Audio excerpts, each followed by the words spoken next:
Hello everyone, আসসালামু আলাইকুম। কেমন আছেন সবাই? আশা করি আল্লাহর রহমতে সবাই অনেক ভালো আছেন। আলহামদুলিল্লাহ, আমরাও এখন অনেক ভালো আছি। কারণ এই ভিডিওটা ছিল আমার মিনিমাম 2 সপ্তাহ আগের একটা ভিডিও। আমি শেয়ার করব ভাবতে ভাবতে করাই হচ্ছিল না, তো ভাবলাম আজকে করে দিই।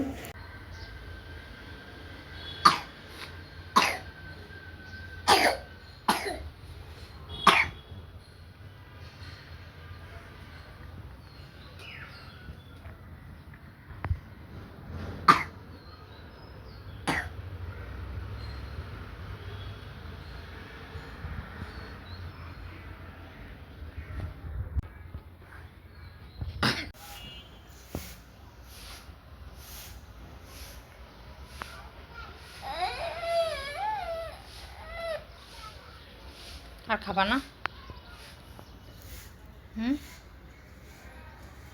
আর খাবা না তুমি? চোখ টলমল টলমল করতেছ ঠান্ডায়। হ্যাঁ, চোখ টলমলে করতেছে ঠান্ডায়।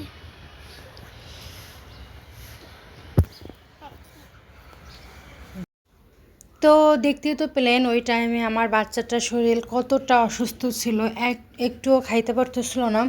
যখনই ও খাবারটা মুখে দেয় তখনই ওর কাশি শুরু হয়।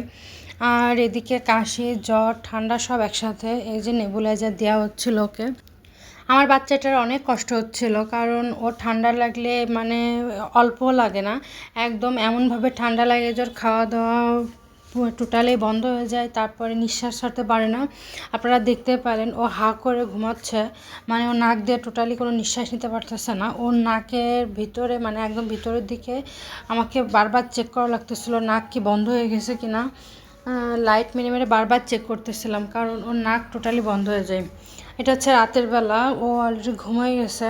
কি করব, অনেক ঠান্ডা। ডক্টরের কাছে নিয়ে গেছিলাম, ডক্টর বলছে যে ওর একটু অ্যালার্জির প্রবলেম আছে, যার কারণে একটুতেই ঠান্ডা লেগে যায়। আর এটা ছিল পরের দিন সকালবেলা, আমার স্টুডেন্ট আসছে, ও পড়তেছিল, তখন ও পড়তেছিল। আমার বাচ্চাটার অনেক কষ্ট হচ্ছে, আমার বাচ্চাটার জন্য সবাই দোয়া করবেন।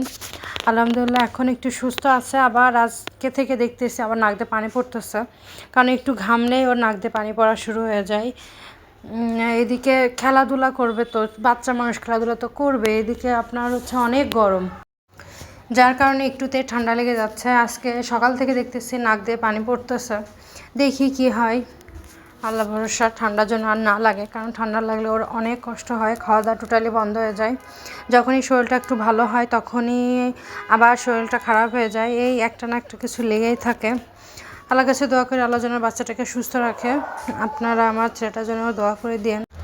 কোনো মা বাবাই চাইবে না যে তার সন্তান অসুস্থ হোক।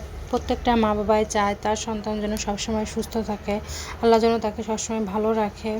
যাই হোক, আমার বাবাটাকে যেন আল্লাহ সুস্থ রাখে, ভালো রাখে, এই দোয়াই করি আল্লাহর কাছে।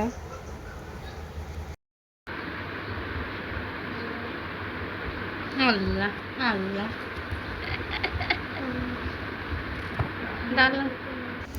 আজকে সকালে ছেলেটা কিচ্ছু খায়নি, একটা ডিম সিদ্ধ করেছিলাম সেটাও খায় নাই। পরে আপেল দিলাম, যাই হোক অনেক কিছু দিয়েছিলাম, কিন্তু সে কোনো কিছুই খায়নি। এখন দুপুরে খাওয়াবো, দেখি কি খাই। একদম খাওয়া দাওয়া টোটালি বন্ধ করে দিছে, কিচ্ছু খায় না। একটু নুডলস রান্না করে দিই, সেটাও খায় না। তো আজকে পাবদা মাছ দিয়ে রান্না করছি, পাবদা মাছ, আর রান্না করছিলাম পটল আলুর ঝোল। এখন দেখি খায় নাকি, যদিও খাইলেও একটু মাছ খাইতে পারে, আর মনে হয় না কিছুই খাবে। তারপরও মুখের সামনে তো নিতে হবে যে কি খায়। তো যাই হোক, আমার এই ছোট্ট ভিডিওটা কেমন লাগলো কমেন্ট করে জানাবেন। আমার ছেলেটার জন্য দোয়া করবেন, আল্লাহ যেন তাকে তাড়াতাড়ি সুস্থ করে দেয়, আর আল্লাহ যেন তাকে অল টাইম সুস্থ রাখে। তো আজ এই পর্যন্তই, আল্লাহ হাফেজ।